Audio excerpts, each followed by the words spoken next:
Hello, good morning all, Bacha Party. In last video, we will discuss about chapter number 3, our solar system. Now this is the second part of this video, second and last part. Okay, so first we will revise the whole first part. See, we start from our solar system, unit 3, activity 1, about questions and answers.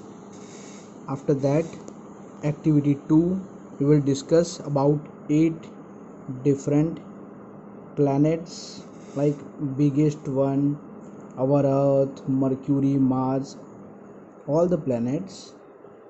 Then we will learn this poem, in which we learn that the numbers from the sun, how all the planets are in number with the sun. Then after, in activity 4, we learn about the whole solar system. In activity 5, one another poem by Cassie Sherman, Planets. We learn about that. Then about our Earth facts. In activity 6, we read one story from Aesop's fable, The Ant and the Dove. Now part 2 starts. Keyword. First of all, we learn these keywords from the textbook. The story. First one, gurgle, Gurgle, gurgle, means to make a sound from throat.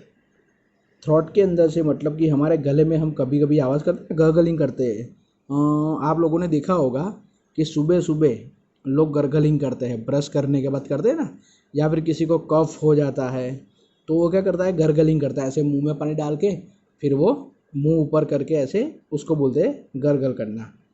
Second जो word है वो है panic. Panic means a feeling worry और nervous.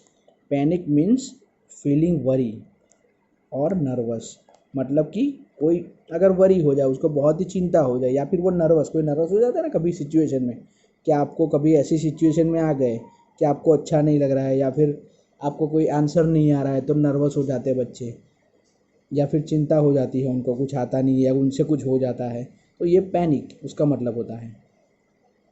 Tiny, very small in size. It means a very small, जैसे हम लोग big देखते हैं ना, बिग, उसको वो और दूसरे वर्ड्स भी होते हैं उसके. ह्यूज, ह्यूज मतलब कि बहुत ही बड़ा. तो टाइनी मतलब वेरी स्मॉल इन साइज, कि एकदम स्मॉल होता है साइज़ के अंदर. जैसे कि हम कुछ इंसेक्ट देखते हैं, आंट्स है, और उससे भी छोटे छोटे बहुत इंसेक्ट्स होते हैं हमारे आसपास. Then after, drawn. ड्रॉन का मतलब होता है to die because you have seen under water too long and you can not breathe. तो ड्रॉन मतलब क्या होता है, मर जाना. और किस से, because you have under water, आप पानी के अंदर बहुत देर तक रहोगे, एंड यू कैन नॉट, और आप सांस नहीं ले पाओगे. और अगर कोई मर जाता है तो उसे बोलते हैं ड्रॉन, मतलब कि डूब के मर जाना, है ना, डूब के मर जाते हैं, उसको ये बोलते हैं. उसके बाद का वर्ड है coo, a soft sound made by dove और पिजन. ओके, जो डव और पिजन जो होते हैं, कू गू ऐसा वर्ड वो साउंड करते हैं, ये वो वर्ड है. उसके बाद का वर्ड है glide, to move smoothly and quietly, है ना. ग्लाइड करना, हम लोग ग्लाइड करते हैं ना, मतलब कि आराम से, स्मूथली और धीरे धीरे से सरक जाना, उसका मतलब होता है ग्लाइड, उसका वर्ड है. Rewrite the story. Imagine you are the ant and you are telling the story. अब आपको यही स्टोरी को फिर से लिखना है, पर यहाँ पर क्या करना है, आपको इमेजिन करना है कि जो आंट है वो आप ही हो, और फिर इस स्टोरी को फिर से लिखना है. जहाँ पे आंट वर्ड है वहाँ पर आपको अपना नाम लिख देना है, और उसके बाद आपको ये स्टोरी कंप्लीट करनी है. Okay. Then after, in activity 7, read the following sentences carefully and according to their size arrange the planets from largest to the smallest. कि सबसे लार्ज प्लैनेट और धीरे धीरे सबसे आखिरी में जो प्लैनेट है वो सबसे स्मॉलेस्ट प्लैनेट यहाँ पर साइज़ के हिसाब से होना चाहिए. जो कि हमने आगे देखा था। सबसे बिगेस्ट प्लेनेट कौन सा है? सबसे बिगेस्ट जो है वो जुपिटर है। गुड। तो ऐसे ही हमें सारे प्लैनेट्स के बारे में यहाँ पर लिखना। यहाँ पर अलग अलग फ़ोटोज़ दी हुई है, पिक्स दी हुई है, उसके नीचे देखो कुछ प्लैनेट्स के नेम लिखे हुए हैं। For example Saturn, Neptune, Venus, Mercury. तो जो बाकी के प्लैनेट्स बचे हैं उनके नाम हमें फॉर जो है उनके लिखने हैं। अब उसके यहाँ पर हमें क्लू दिए हुए हैं, तो ये क्लू के ऊपर से हम लोग लिखेंगे। Mercury is the smallest of all 8 planets. मतलब कि मर्क्यूरी जो है वो सबसे स्मॉलेस्ट प्लैनेट है। तो वो कहाँ पे आएगा? सबसे स्मॉलेस्ट प्लैनेट वो रहा, सबसे लास्ट में दिख रहा है आपको, यस। तो वो सबसे स्मॉलेस्ट प्लैनेट है, यहाँ पे लिखा हुआ है। The Jupiter is the biggest of all. तो जो जुपिटर नाम का प्लैनेट है वो सारे प्लैनेट्स में सबसे बड़ा है। तो हमें क्या करना है? सबसे ये जो पहले वाला प्लैनेट दिख रहा है उसके नीचे जुपिटर की स्पेलिंग लिखनी है। The Venus is the 6th in size. जो वेनस प्लैनेट है, देखो यहाँ नीचे दिख रहा है, वो 6th नंबर का प्लैनेट है। हम लोग ऊपर से काउंट करेंगे 1 2 3 4 5 एंड 6। तो ये 6 नंबर का प्लैनेट है। The earth is the 5th। तो जो अर्थ है उसके बाजू में, यहाँ पे दिख रहा है उसके बाजू में अर्थ है, तो वो वाला जो प्लैनेट है वो 5th नंबर का। तो उसके नीचे हम लोग क्या लिखेंगे? अर्थ लिखेंगे। The Uranus is bigger than the Neptune. जो यूरेनस प्लैनेट है सबसे लास्ट वाला, वो यहाँ पर क्या है? नेपच्यून से बिगेस्ट है। मतलब कि सबसे फर्स्ट तो जुपिटर हो गया, उसके बाद सैटर्न, तो अभी बचा कौन? ये बीच में नेपच्यून के बाजू में यही बचा है। तो यहाँ पर हम लोग लिखेंगे यूरेनस। ऊपर उसकी स्पेलिंग भी दिख रही है आपको के, तो ये आपको यहाँ पे लिख देना है, वो नेपच्यून से बड़ा है। The Mars is smaller than Venus. और जो मार्स है वो वेनस से स्मॉलर है। मतलब कि अभी बचा एक ही प्लेनेट, तो वो है ये प्लेनेट। तो यहाँ पर हम लिखेंगे मार्स। तो सारे प्लेनेट हो गए। सबसे पहले कौन सा आएगा?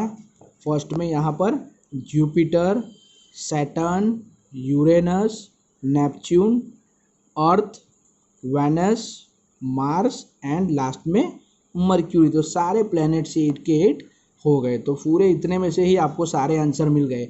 अगर समझ में नहीं आ रहा है तो वीडियो को आप रिवाइंड करके फिर से आप देख लेना, आपको आराम से सारे आंसर आ जाएंगे। आपको सेम यही फिगर्स है, वैसे आपको छोटी बड़ी फिगर्स अपनी नोटबुक में भी ड्रॉ करनी है और सारे प्लैनेट्स को ऐसे लाइन में बिगर से लेके स्मॉलेस्ट, बिगेस्ट से लेके स्मॉलेस्ट तक आपको लिखना।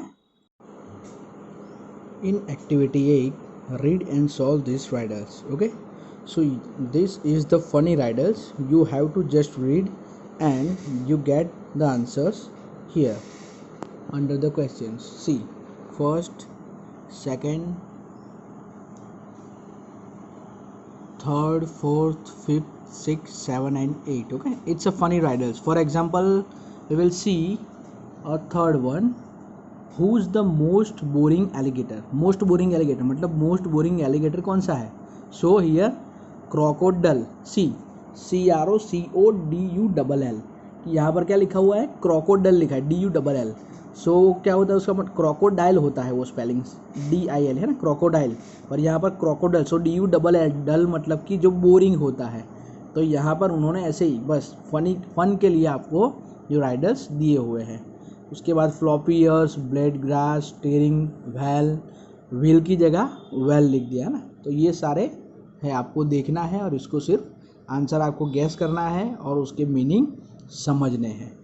उसके बाद activity 9, look at this pictures carefully and discuss it with your friends sitting next to you.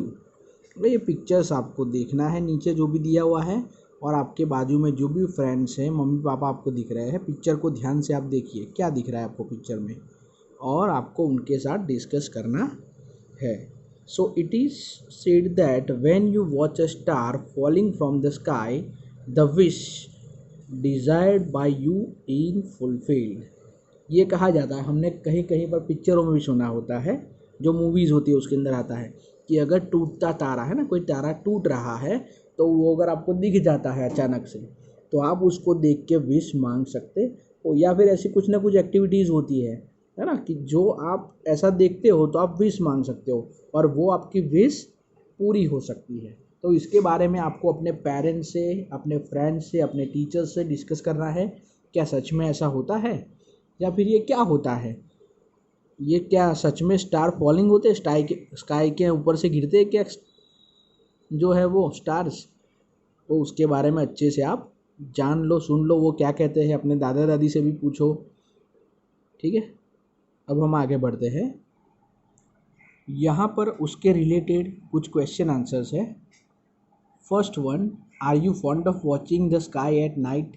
क्या आपको रात को आसमान देखने का शौक़ है? फॉन्ड ऑफ का मतलब होता है शौक़ होना। आपको क्या अच्छा लगता है, बहुत ही उसका शौक़ है कि रात को आप छत पे जाओ, है ना, जिन लोगों के घर पे छत है, टेरेस है, वो लोग क्या करते हैं, ऊपर जाते हैं और आसमान को क्या आप देखते हो? आंसर इन यस और no.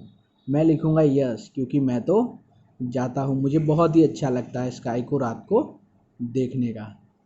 Second question, have you ever watch a star falling from the sky?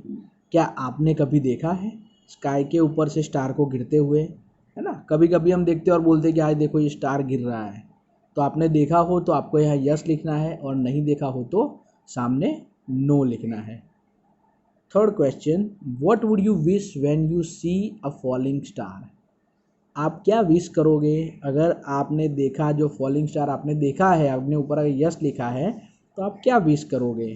क्या क्या आपकी विश है बताओ, कि मुझे ढेर सारे खिलौने चाहिए, मुझे ये बहुत सारी चॉकलेट्स चाहिए, या फिर क्या आपने सोच के रखा है? अपने टीचर को बताओ, अपने क्लासमेट्स के साथ डिस्कस करो, है ना, आप बताना ये सब चीज़ें कि मुझे ये चाहिए। Fourth question, what is the wish of your friend? आपके फ्रेंड की विश क्या है ना, जैसे कि आपने सोचा होगा कि मुझे ये चीज़ चाहिए, वैसे ही आप अपने फ्रेंड को पूछो कि तुमने क्या मांगा है भाई, तुमको क्या चाहिए फॉलिंग स्टार से, तो वो भी बताएगा। मतलब आप एक दूसरे से डिस्कस करो। आप घर में भी अपने ब्रदर मदर के साथ भी डिस्कस कर सकते हो कि उनकी विश क्या होगी। अपने भाई को भी पूछ सकते हो, बहन को, मम्मी पापा। और फिर हम आगे बढ़ेंगे अभी एक्टिविटी 10। ओके, यहाँ पर भी अभी राइडल्स ही है, पर अभी ये वाले वो फनी राइडल्स नहीं है, इसके आंसर आपको देने हैं। Okay, so let's take up a challenge at the end, solve this following riddles. तो ये राइडल्स जो है वो हमारी बुक्स के अंदर जो हमने अब तक सोलर सिस्टम के बारे में पढ़ा है, अलग अलग प्लैनेट्स के बारे में, तो ये उनके रिलेटेड ही है। आपको वैसे ही क्वेश्चन पूछे हैं और आपको उसके आंसर देने हैं। First number, I am the fifth planet from the sun. मैं सन से फिफ्थ नंबर का प्लैनेट हूँ। I am the biggest planet, मैं सबसे बिगेस्ट प्लैनेट हूँ। आप इतना पढ़ोगे तो ही आपको पता चल जाएगा बिगेस्ट प्लैनेट कौन सा है और सन से फिफ्थ नंबर का प्लैनेट भी कौन सा है। I am an outer planet, मतलब कि ये प्लैनेट है वो अर्थ के बाद में आता है, इसलिए इसे आउटर प्लैनेट भी कहा जाता है। I am named after the Greek king of gods, जो ग्रीक होता है वहाँ के जो पहला के किंग थे, गॉड्स के, भगवानों के राजा, उनका भी नाम यही है, आई एम ब्लैंक। तो बताओ मैं कौन हूँ? तो आपको यहाँ पर आंसर लिख देना है। अब इसका आंसर बताने की ज़रूरत नहीं है ना, सबको पता ही है। Biggest planet, fifth planet from the sun, and outer planet, और जो ग्रीक किंग्स ऑफ गॉड है उनके रिलेटेड उनका नाम भी है। तो आपको ये आंसर लिख देना है। Second question, I am the second from the sun. Okay, मैं सन से सेकेंड नंबर पर हूँ। I am bigger than Uranus, और मैं यूरेनस से बिगर प्लैनेट हूँ। I am an inner planet, और मैं इनर प्लैनेट हूँ, मतलब कि ये अर्थ से अंदर आता है planet. And I am the Greek goddess of love and beauty, और ये प्लैनेट भी है वो ग्रीक की जो गॉडेस है, मतलब कि जो उनकी गॉडेस है वो लव और ब्यूटी के लिए, ये उनके नाम पर से ये प्लैनेट का नेम है। तो आप सोचो, और ये आगे की पोएम में भी देख सकते हो आप लोग कि सेकंड नंबर का प्लैनेट कौन सा है सन के, तो ये उसका नाम है, आई एम ब्लैंक। तो बताओ मैं कौन हूँ। Third number, I am closest to the sun, मैं सन से सबसे क्लोजेस्ट प्लैनेट हूँ। तो मतलब ये कौन सा प्लैनेट आएगा, सबसे क्लोजेस्ट वाला, first one. I am bigger then the Pluto and smaller than the earth, मैं प्लूटो से बिगर हूँ और अर्थ से स्मॉलर हूँ। मतलब कि ये उसकी आपको एक आंसर मिलेगा, पर उसके साथ आप जान भी सकोगे कि ये प्लैनेट्स के अंदर क्या क्या उसकी वेराइटीज़ है, वो किससे बड़ा है, किससे छोटा है, या फिर उसका मतलब क्या होता है, वो इनर प्लैनेट है या आउटर प्लैनेट्स है। तो ये सारी चीज़ें आपको यहाँ पर जानने को मिलेगी। आई एम एन इनर प्लैनेट, और मैं इनर प्लैनेट हूँ। अब ये सन से क्लोजेस्ट होगा, मतलब कि ये तो इनर प्लैनेट ही होगा ऑब्वियसली। सो आगे देखेंगे हम, आई am the messenger of Greek gods, कि मैं जो ग्रीक गॉड्स है उनका मैसेंजर हूँ। ये वो प्लैनेट है, वो ये ग्रीक गॉड का मैसेंजर है, मतलब कि ऐसे ही उसका नाम रखा गया है, ग्रीक गॉड्स के मैसेंजर के ऊपर से। आई एम ब्लैंक, तो बताओ मैं कौन हूँ। सो यहाँ पर आपको सबसे क्लोजेस्ट प्लैनेट के बारे में लिखना है, यानी कि जो फर्स्ट प्लैनेट है, वो भी आंसर आप आगे पोएम में मिल जाएगा, या फिर आप आगे का वीडियो भी रिवाइंड करके देख सकते हो, उसके अंदर भी आपको आंसर मिल जाएगा। Number fourth and the last, I am a star, मैं एक स्टार हूँ, मतलब कि ये कोई प्लैनेट नहीं है, यहाँ पे स्टार के बारे में है। I am the centre of the solar system, और मैं सोलर सिस्टम के सेंटर में हूँ। आई एम ब्लैंक, तो मैं कौन हूँ बताओ। तो सबसे बीच में क्या होता है, 8 प्लैनेट्स तो होते ही है, पर वो किसके आजू बाजू में घूमते रहते हैं सबको पता ही है, ठीक है। जो हमें दिन को उजाला भी देता है, और जो सबसे बिगेस्ट स्टार, जो हमारे सबसे नज़दीक वाला स्टार है, वही हमारा यहाँ पर centre of the solar system है। ओके, तो यहाँ पर हमारा ये चैप्टर जो सोलर सिस्टम है, आवर सोलर सिस्टम, ख़त्म होता है। इसके बाद हम लोग अगले वीडियो में आगे का 4th नंबर का चैप्टर लर्न करेंगे, उसके बारे में सीखेंगे। तो आपको अगर समझ में कुछ भी ना आया हो तो आप फिर से वीडियो को 2 बार 3 बार देख सकते हो, बहुत ही इजी है। हमने सब कुछ देखा, यहाँ पर स्टार्टिंग होता है, हम लोग फिर से एक बार देख लेते हैं कि इसके अंदर क्या क्या आता है। एक्टिविटी 1 से हमने स्टार्ट किया था। सबसे पहला जो है सोलर सिस्टम, चैप्टर का नाम our solar system, chapter number 3। Okay, activity 1 देखा हमने कि सबसे नज़दीक कौन है, दूर कौन है, लेफ़्ट राइट। उसके बाद नेम ऑफ द प्लैनेट्स, है ना, अलग अलग प्लैनेट्स के नाम हमने देखे थे, उसको रिपीट किए थे। एक्टिविटी 3 के अंदर प्लैनेट रोल कॉल नाम की हमने पोएम देखी थी, जो कि गोल्डिस ने लिखी हुई है। वो पोएम हमने देखी, यानी कि इसके अंदर हमें पता चला कि 1 नंबर से लेके 8 नंबर तक के सारे प्लैनेट्स कैसे सीक्वेंस में है, वो सारा हमने यहाँ पर जान लिया। उसके बाद यहाँ पर एक डायग्राम दिया हुआ था, तो हमने उसको देखा, और हमने सारे जो यहाँ पर लाइंस खींचे हुए हैं वहाँ पर आंसर भी लिखे। उसके बाद हमने एक्टिविटी 5 देखी, जिसके अंदर भी एक पोएम थी कैसी सैरमन की, जो प्लैनेट्स के बारे में है। उसके बाद हमने अर्थ के बारे में थोड़ा बहुत जाना, the ant and the dove story के बारे में, और कीवर्ड्स हमने देखे जो आपको कुछ आते नहीं थे वो। यहाँ पर स्टोरी ख़त्म होती है ना, एसॉप्स फेबल में से ली हुई थी। फिर आपको मैंने स्टोरी लिखने को कहा, री राइट द स्टोरी, की इमेजिन करो आप ही हो इसमें जो आंट है वो, तो आप ये स्टोरी को कैसे री राइट करोगे, तो ये आपको कंप्लीट करना है नोटबुक में। उसके बाद एक्टिविटी 7 में सारे प्लैनेट्स आपको ड्रॉ करने हैं नोटबुक में, बड़ा छोटा छोटा ऐसे 1 से लेके 8 तक, और सारों के नाम यहाँ पर हमने पूरे करवा दिए। अगर किसी ने देखा नहीं हो तो फिर से आगे जाके वो वीडियो देख सकता है। उसके बाद यहाँ पे हम लोग देखेंगे read and solve the riddles, जो कि एक फ़नी है यहाँ पर राइडल्स, इसके आंसर भी आपको नीचे मिल जाएंगे। उसके बाद हमने देखा फॉलिंग स्टार, स्टार्स कैसे ऊपर से फॉल करते हैं, उसके बारे में आपको डिस्कस करना है। उसके हमारे पास थोड़े बहुत क्वेश्चंस भी थे यहाँ पर, और उसके बाद लास्ट में हमने ये जो राइडल्स है वो सॉल्व कर दिया है, जो कि बहुत ही इजी है। अगर कुछ भी फिर भी आपको ना आए तो आप नीचे यूट्यूब के अंदर कमेंट बॉक्स में वीडियो में कमेंट कर सकते हो कि सर ये क्वेश्चन का आंसर नहीं आ रहा है, या फिर ये चीज़ के बारे में हमको पता नहीं चला है, तो एक आप और वीडियो बनाइए और आप हमको अपलोड कीजिए, हमको भेजिए, तो हम लोग ये देख सके या फिर सीख सके, ठीक है। Okay, thank you very much for watching this video and subscribe our channel. Bye bye.